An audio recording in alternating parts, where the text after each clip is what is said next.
Azulaia, faço parte da equipe de curadoria do Inert Brasil, Festival Internacional do Documentário Musical, que acontece agora, de 14 a 25 de junho, em São Paulo. Hoje nós vamos conversar com os diretores do filme Elise Tom, Só Tinha Que Ser Com Você, Roberto de Oliveira e Jobton Azulay. Senhores, um prazer enorme estar com vocês, em poder falar com vocês. Como que vocês estão? Oi, Maurício, tudo bem? Um Tudo prazer jóia, tudo enorme estar jóia, aqui Roberto. para falar do nosso filme. Eu e o João Tobias Azulay Jomico. Roberto, eu queria que você me dissesse por que você ficou por tanto tempo com as imagens daquelas sessões de gravação do Elise Tom. Então, quando eu sabia que tinha que registrar aquilo, né? E eu fui com essa intenção para lá, além do disco, sabia que ia produzir essas imagens. E aí que o Jomico entrou na história, e sem ele nós não teríamos conseguido, provavelmente. Mas a intenção na hora não era fazer um filme específico, não tinha um roteiro, não tinha uma proposta determinada. Então, mas enfim, o registro estava feito, isso que era importante. Eu trouxe esse material para o Brasil, fiquei esperando a hora de fazer, aí o tempo foi passando, todo mundo, meus amigos, o Jomico, o Roberto Menescal, o André Midani, todo mundo insistindo para fazer o filme. E eu estava sem muita pressa, não sei por quê, não consigo explicar. Mas agora, com o tempo, passados quase 50 anos, eu percebo que foi bom. Esse distanciamento histórico do filme permitiu que a gente entendesse melhor o que aconteceu, entendesse a importância do disco. O disco cumpriu a história dele, ainda tem muita história pela frente, provavelmente. As carreiras do Tom e da Elis se completaram, pelo menos nessa parte, com eles presentes aqui. Então, eu acho que foi legal, deu um distanciamento bom, permitiu a gente entender melhor essa história, entender o sucesso que o disco fez e o que ele representa para a música brasileira. Isso contribuiu muito com o filme. Esse tempo passado contribuiu muito. Até porque o filme não é o encontro só, o filme é a história do encontro, contando tudo que ocorreu depois disso. Mas eu brinco sempre, brinquei com o João Migo um dia desse, que se a gente não ganhar nenhum prêmio importante, a gente vai pelo menos ganhar o Guinness Nomination do filme mais longo, né? Que foram 50 anos para terminar esse filme. Mas é essa a história, resumindo. É. E, e em que momento que você, João Tobi, entrou na história enfim, para fazer esse filme sair, acontecer e tudo mais? Queria que você e o Roberto também pudessem contar um pouco como é que se formou essa grande dupla entre vocês dois também. Na verdade, foi uma grande trinca, porque tem uma terceira pessoa que foi tão importante quanto o Roberto ou eu, que foi o Fernando Duarte, que foi o fotógrafo, entendendo, do filme. Entendendo? Esse filme, eu tomei conhecimento dele. Na verdade, o que aconteceu foi o seguinte: isso é daqueles casos, entendendo, em que pessoas, sem cada uma por razões específicas, se encontram totalmente por acaso num determinado lugar, as pessoas certas no lugar certo na hora certa. E aí, naturalmente, entendendo, surge a ideia. Pelo que eu sei, essa ideia surge a partir de uma conversa, quer dizer, eu tomo conhecimento dela a partir, eu morava em Los Angeles, era cônsul do Brasil em Los Angeles, estudava cinema, muito ligado ao movimento de cinema direto. O conceito de cinema direto é fundamental, porra, para se entender o que esse filme representa, ainda mais num festival que é dedicado ao cinema musical, tá entendendo? Porque o cinema, o documentário musical brasileiro começa com Elise Tom. Elise Tom. Foi esse filme, entendendo, que me deu régua e compasso para fazer, Maurício, nada menos do que 6 filmes de longa-metragem a partir de 74. Entendeu? Até 75, entendeu? A gente fez, foram feitos 2 Ritmo Alucinante e Saquarema. Ritmo Alucinante foi lançado comercialmente. Em 76 eu estava fazendo Os Doces Bárbaros, entendeu? Uhum. Com esse mesmo equipamento nós utilizamos, entendeu? No Elísio e Tom, e com o mesmo diretor de fotografia, Fernando Duarte.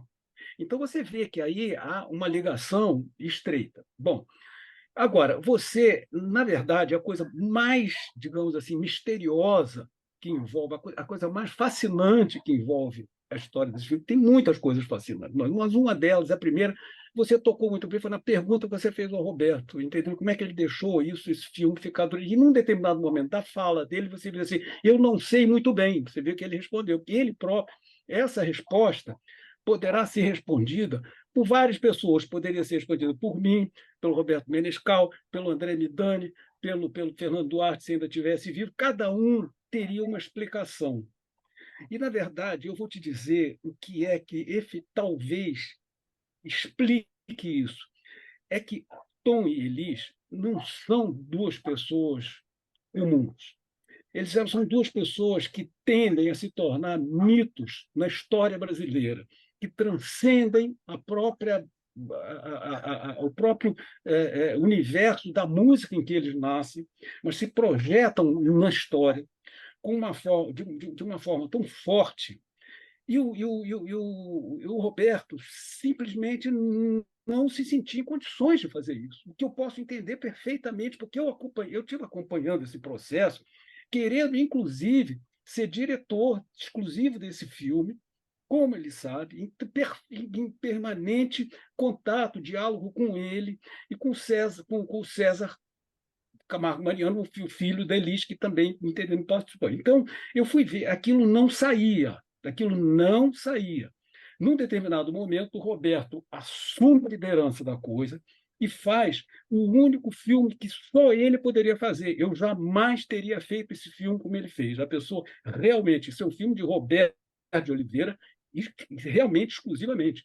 Agora, que levou 50 anos para ser gestado na cabeça dele, por causa da relação extremamente íntima e extremamente complexa que ele tinha, porque, evidentemente, que você não tem uma relação íntima com Tom e com Elis, que não é uma relação complexa.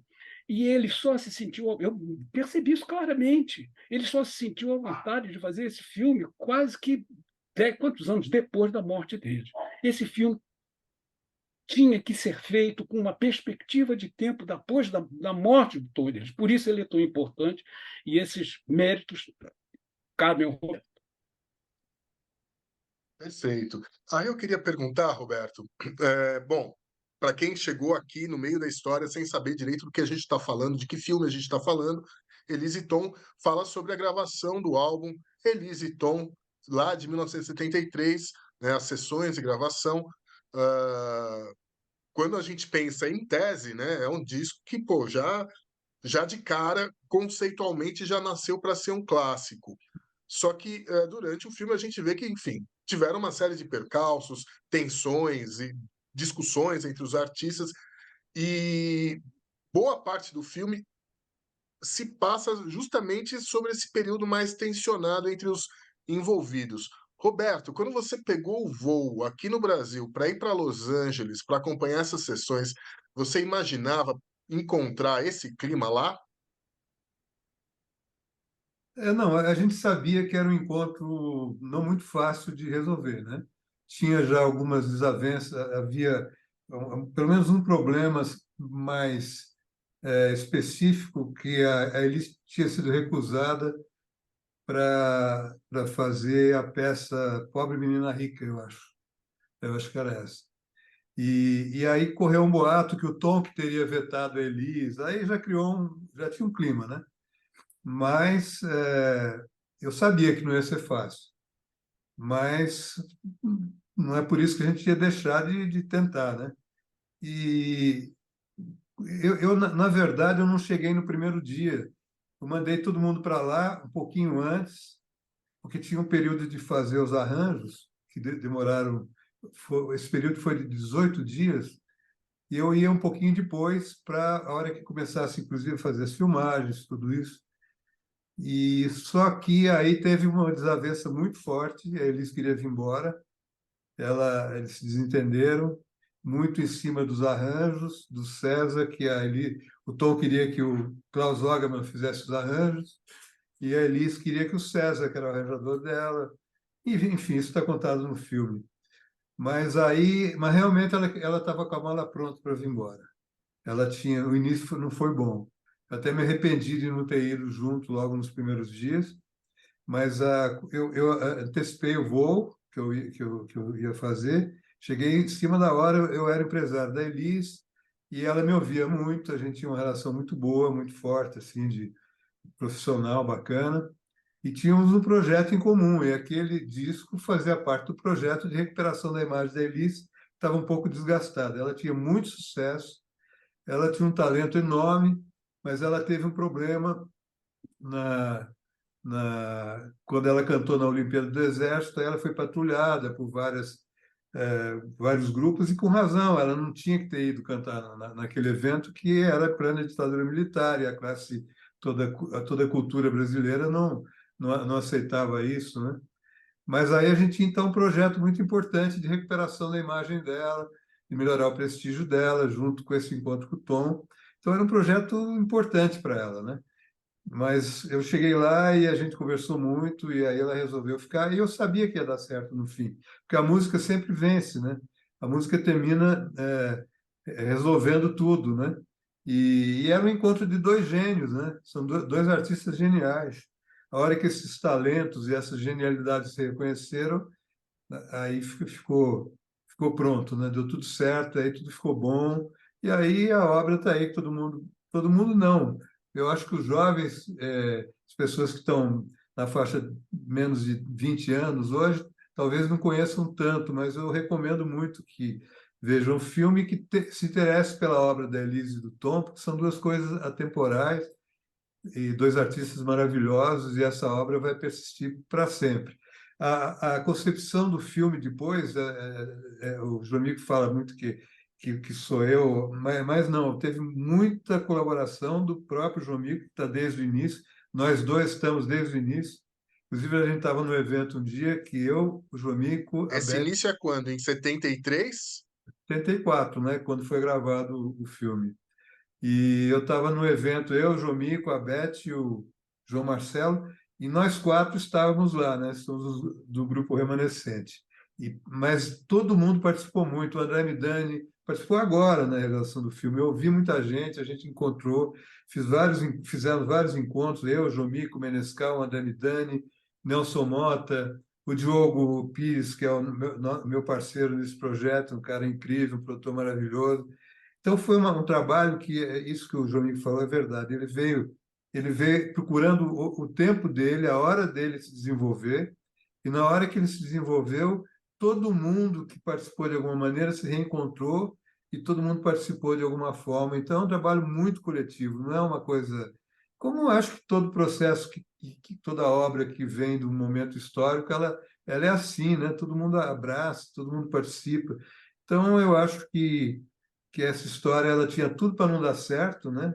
Inicialmente, e tudo deu certo. E ficou um trabalho muito bonito, maravilhoso, insisto, com uma participação coletiva muito grande. O André Midani deu grandes dicas de para onde a gente deveria ir. O Jomico deu grandes dicas, falava por aqui. Esse conjunto de ações e de informações é que fez o filme dar certo e ficar legal. Acho que vocês vão gostar.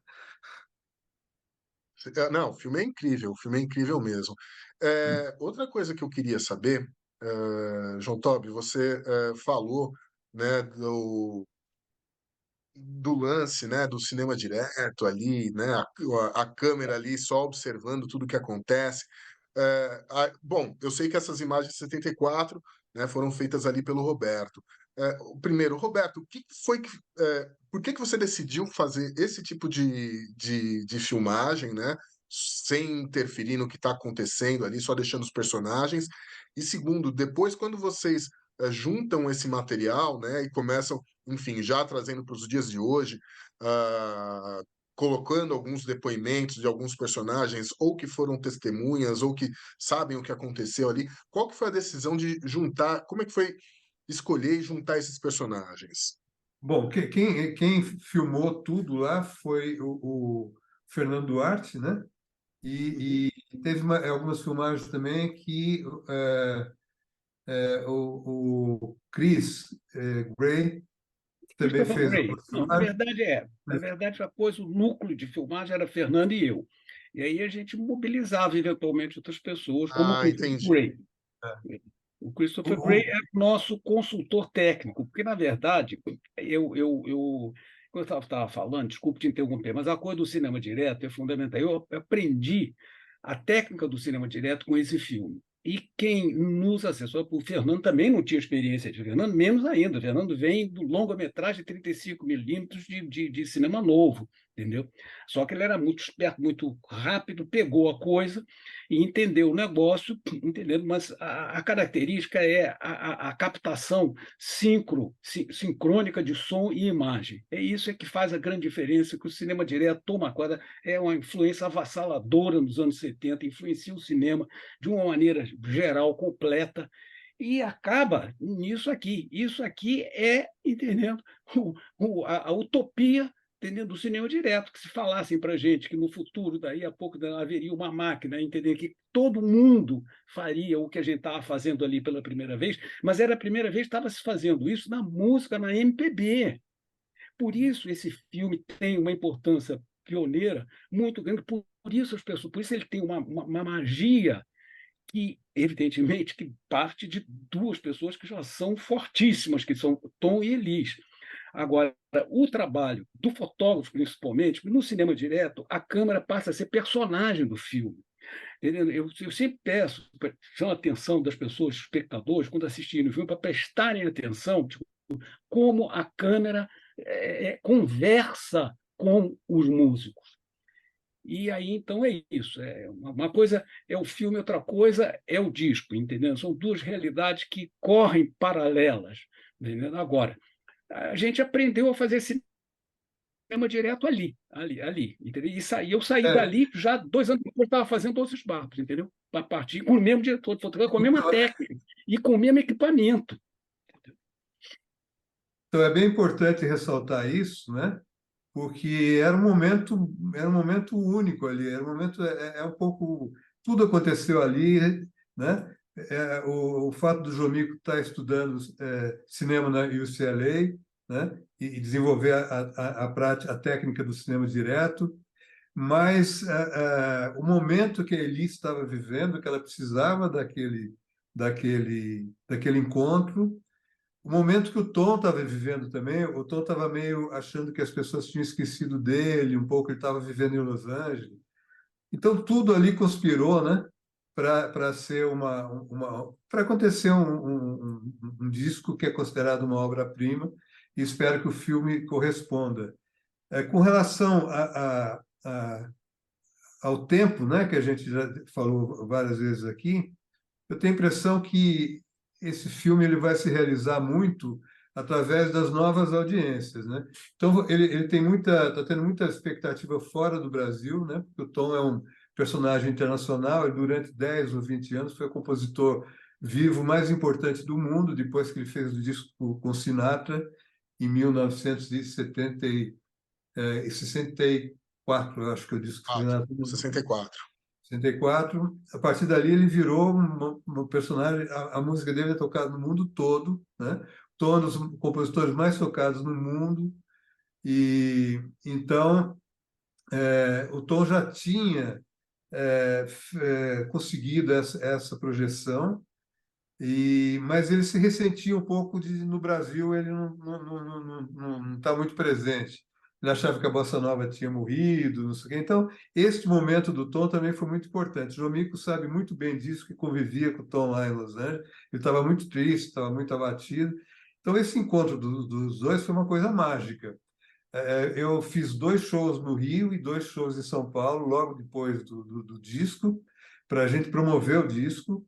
Na época, até a gente fez um compacto, uma espécie de um making-off curto, compacto, foi exibido na Band, quando a Band era uma emissora local. Nesse material a gente acabou usando, eu usei algumas séries que eu fiz depois, mas quando nós fizemos esses 4 shows no Brasil, a gente pôde sentir já imediatamente o retorno dessa ideia e o sucesso desse encontro. E a Elis, a carreira dela mudou totalmente depois disso. Ela voltou com muito prestígio. Ela logo depois estava a página amarela da revista Veja, toda a mídia bem qualificada estava dando espaço para Elis. O Tom voltou, porque a música, a interpretação dos dois do Água de Março virou um sucesso mundial, né? Todo mundo conhece. A Elis já tinha gravado Águas de Março sozinha, não tinha acontecido muita coisa. E o encontro, os dois cantando juntos, inclusive projetou o Tom como cantor, porque ninguém conhecia muito o Tom cantando, né? Então, esse encontro, com todas as desavenças que ele teve lá, ele de repente transformou tudo. Tudo em volta se transformou a partir dele. E o filme que vocês vão assistir agora é um pouco o resumo dessa história toda, né? E espero que ele agrade, mas voltando, a minha intenção é que, fora do Brasil, esse filme tenha muita repercussão e que quem não conhece o Tom Elis passe a conhecer. E no Brasil, as novas gerações também que se reencontrem com Tom e Elis, que os dois continuam tocando muito aqui, são ainda muito conhecidos, mas a minha expectativa é que novas plateias venham de encontro a Elis e Tom e conheçam esses dois gênios da música. O filme ele teve num festival há uns 2 meses atrás, mais ou menos, lá em Paris, né? E num festival de cinema brasileiro. E eu tenho um amigo que mora lá. Ele foi ver o filme, né? Aí ele tirou foto lá, tava o Nelson Motta depois da sessão e tudo mais. Ele tirou foto, mandou foto para mim. Eu já tinha visto o filme por conta da seleção daqui do Inédito.